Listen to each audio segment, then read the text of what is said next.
Bem-vindo ao Biomedicando, seu portal de estudos em biomedicina com conteúdo direto a ponto para te ajudar a aprender mais rápido. Hoje, a gente vai fazer uma jornada incrível. Vamos sair lá dos conceitos fundamentais da imunologia e ir até o que existe de mais moderno e fascinante na engenharia genética.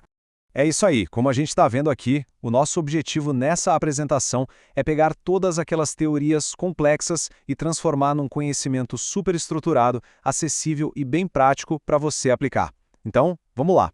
E aqui está o nosso roteiro de hoje, rapidinho. Número 1, vacinas. 2, terapia gênica. 3, vetores. 4, CRISPR-Cas9. E por fim, o tópico 5, leis e ética. Tudo pronto? Tópico 1. Vacinas, evolução e biotecnologia. Do século XVIII à terceira geração. Bom, vamos mergulhar logo nisso. Tudo começa com um médico inglês, o Edward Jenner. Ele observou um negócio muito curioso. As pessoas que pegavam a varíola bovina, conhecida como cowpox, simplesmente não desenvolviam a versão humana da doença, que era letal. E foi o experimento dele, inoculando um menino lá no século XVIII, que formou a base absoluta do que a gente chama hoje de vacina. Uma verdadeira revolução. De lá para cá, a biotecnologia mudou tudo e a gente avançou por gerações de vacinas. Na primeira geração, a gente injetava o patógeno inteiro mesmo, só que atenuado ou inativado. Aí, com a magia do DNA recombinante, chegamos na segunda geração, que produz e purifica só uns pedacinhos do micro-organismo, tipo a vacina da hepatite B, sabe? E hoje? Hoje a gente vivencia a terceira geração, as vacinas de DNA. A gente insere o material genético direto no corpo e o próprio hospedeiro produz o antígeno para estimular o sistema imune. É incrível! Agora, para entender como as vacinas são cultivadas na prática, olha esse modelo de um ovo embrionado. Pois é, um ovo. Vírus como o da gripe são inoculados aí dentro para se multiplicarem. E dependendo do vírus, os cientistas escolhem um lugar super específico, tipo a cavidade amniótica ou o saco vitelino. Depois que o vírus se multiplica, ele é purificado e inativado. Mas tem um detalhe importante, essa purificação nem sempre tira 100% das proteínas do ovo. E é exatamente por esse motivo biológico que quem tem alergia ao ovo pode ter reação a alguns tipos de vacinas. Faz todo sentido, né? Tópico 2. Terapia gênica. Conceitos fundamentais corrigindo o DNA. Beleza, a gente estava falando de prevenção. Mas agora vamos mudar o foco para cura. Sabe quando um remédio atua só como um tratamento paliativo para os sintomas? A terapia gênica surge para resolver o problema na raiz, ou seja, lá no próprio DNA. Pensa numa doença genética grave, como a imunodeficiência combinada severa, a SCID. A ideia aqui é substituir, suplementar ou até manipular os genes disfuncionais para restabelecer a saúde das células do sistema imune. É como consertar o código-fonte. E para modificar células somáticas e garantir que a alteração não passe para as próximas gerações, a gente tem duas abordagens principais, in vivo e ex vivo. No modelo in vivo, as células são alteradas diretamente lá dentro do tecido-alvo do paciente. Já na abordagem ex vivo, a história é outra. A gente precisa retirar as células do corpo, fazer a modificação num ambiente super controlado de laboratório e só depois reintroduzir essas células no paciente. E aqui a gente consegue visualizar brilhantemente como o modelo ex vivo funciona passo a passo. Primeiro, as células com deficiência são retiradas usando uma seringa. Aí, lá nas placas de laboratório, o gene saudável é inserido, o que converte algumas células para a versão corrigida, que vocês estão vendo ali com sinal de mais. Depois disso, rola uma seleção criteriosa e a amplificação dessas células perfeitamente saudáveis. E por fim, elas retornam para o corpo humano. É um processo bem meticuloso, geralmente escolhido quando as células-alvo se multiplicam rápido e têm um longo tempo de vida. Tópico 3. Vetores de entrega genética. Como entregar o DNA? Bom, compreender a teoria é ótimo, mas tudo isso levanta uma questão essencial sobre a mecânica de todo esse processo. Como é que a gente fisicamente transporta esse DNA saudável e insere ele lá dentro de uma célula-alvo com total segurança? É aí que entram os métodos de entrega, começando pelos não virais. A biobalística é um método físico simplesmente surpreendente que literalmente atira esferas microscópicas de ouro ou tungstênio que estão revestidas com o DNA terapêutico direto contra as células. Já do lado químico, a gente tem os lipossomas.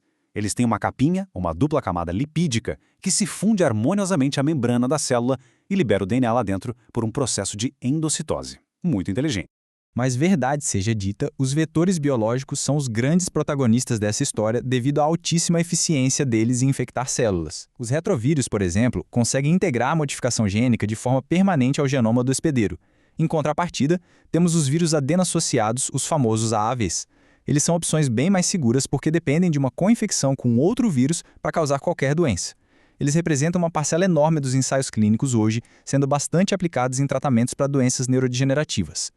Tópico 4. A revolução do CRISPR-Cas9, as nossas tesouras moleculares. Agora, o que é fascinante sobre a origem dessa ferramenta de edição genética, que é a mais precisa do mundo, é que ela não é uma invenção feita do zero no laboratório. Na verdade, é a descoberta de um mecanismo de defesa natural. As bactérias usam esse sistema imunológico para picotar o DNA de vírus invasores, os bacteriófagos. A sacada genial da ciência foi conseguir reaproveitar esse sistema de reconhecimento e corte para usar em genes humanos. A engenharia por trás do CRISPR acontece numa sequência de passos muito legal. Primeiro, um RNA guia localiza a sequência exata no gene que precisa ser alterada. Segundo, a enzima Cas9 atua como uma verdadeira tesoura molecular e corta a dupla fita de DNA num local super específico. Terceiro, os próprios mecanismos de reparo da célula entram em ação. Dependendo de qual caminho de reparo for ativado, a gente pode interromper a função de um gene que causa uma doença ou, usando a recombinação homóloga, substituir a área mutada por uma sequência perfeitamente sadia.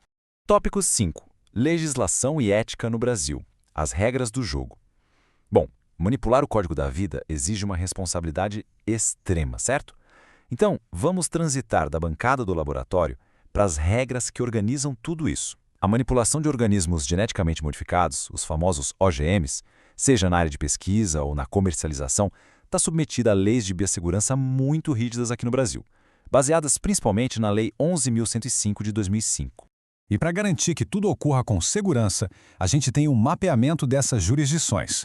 A CTN-Bio é quem detém o poder da decisão técnica, avaliando projeto por projeto e emitindo o certificado de qualidade em biossegurança.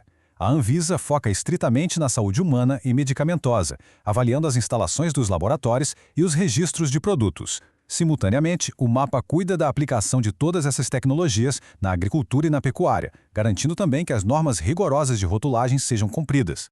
A união de todas essas instituições atesta que a biossegurança é, por natureza, um esforço conjunto. Desde o momento da autorização inicial de uma pesquisa que vai usar as tesouras moleculares até o descarte seguro do material orgânico, essas instituições atuam de forma totalmente coordenada para evitar qualquer impacto negativo na saúde pública ou no nosso meio ambiente. Mas, paralelo a essas regulamentações técnicas, os debates éticos seguem a todo vapor. A biotecnologia nos apresenta fatos que desafiam muito a sociedade. Pegue o nascimento da ovelha Dolly, o primeiro mamífero clonado em 96. Foi um marco científico, sim, mas trouxe à tona os problemas articulares e pulmonares precoces que o clone enfrentou. Em 2004, o lançamento comercial do gato Little Nick estendeu essa tecnologia para a clonagem de animais de estimação sob encomenda. E, claro, o cultivo em larga escala de OGMs ainda desperta amplas discussões sobre potenciais impactos a longo prazo. São fatos reais que nos instigam a pensar sobre os limites da intervenção científica.